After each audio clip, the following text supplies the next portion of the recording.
Had folks count how many times I say lament today. It's going to be quite a few. Lamenting. But abandoning lament causes problems is something we recognize here. When we turn away from the God light that lament shines on our circumstances, reality and relationships kind of become slippery. And I'll tell you what I mean by that. I use that image for a good reason. That whenever we don't have God's light shining on our circumstances, we tend to get tunnel vision on just what's going on in front of us. And everything else that's going on around us can begin to slip whenever we're tunnel visioned. Reality becomes slippery. When we don't name our circumstances to God and to one another, what happens is we often will either underplay it or overplay it. That's why I kind of talked about with the underplaying, it's not too bad with the prayer.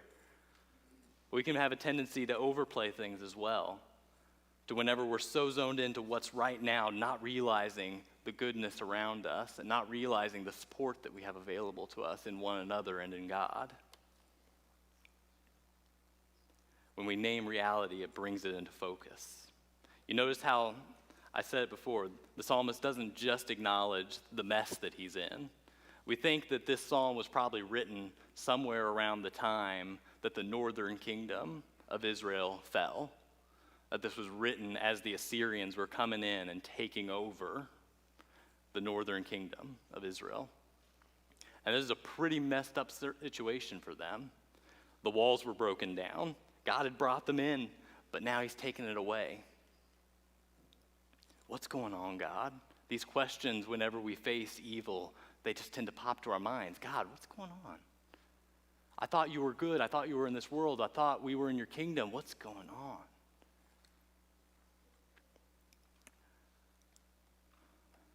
Naming our reality to God is important because of something we read too in Colossians chapter 1, verse 17. It tells us that Christ is before all things, and in him all things hold together. Even with the creation of the world, Christ is the one holding things together. And when we began to mess up this world that we live in, who holds it together? Jesus. Yes. And this makes sense even in the sense of what we read in the scripture, that Jesus is the person of the Trinity who came down, who took on human likeness. He became like us and endured more sorrow and more suffering than any of us could ever imagine. Jesus is the one who brings together the hope of the gospel and the suffering of humanity perfectly, puts them together, and they just fit. In our mind, in our society, these two things don't fit together. But in Jesus, the paradox is resolved. I also said that relationships get slippery, didn't I? You guys know what we do whenever we say, hey, Jesus, this is the good part of my life. This is for you. And then we say, hey, Jesus, this is the not so good part of my life. This is my anger problems. This is my anxiety. God, this part, I'm going to keep this to myself. Because, God, you're good, and I don't want you messing with this because I know I'm not in line here. We start putting distance between ourselves and God. I see this all the time as a pastor whenever I'm like counseling teenagers or advising teenagers or adults, that they have this kind of game with God where they say, come to me, but don't get too close. Because if you got too close, you'd realize who I really am. If you got too close, you'd see what's really going on. You'd see the addictions I'm struggling with. You'd see the struggles I have. You see the points where I say, I doubt myself. God, come close to me, but don't get too close. Because there's stuff in my life that I need to sort out, and I know it. Y'all, this illustration's probably been overdone, but that's almost like fixing your plumbing before you call a plumber. Saying, look, God, I know you're the one who saved the world. I know you're the one who can sort everything out, but let me fix my life before I bring it to you. We weren't made to do this.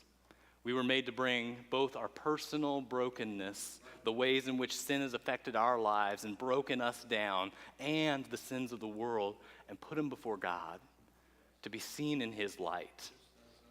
And when we do otherwise, we begin playing this game of God, come to me, but don't come too close.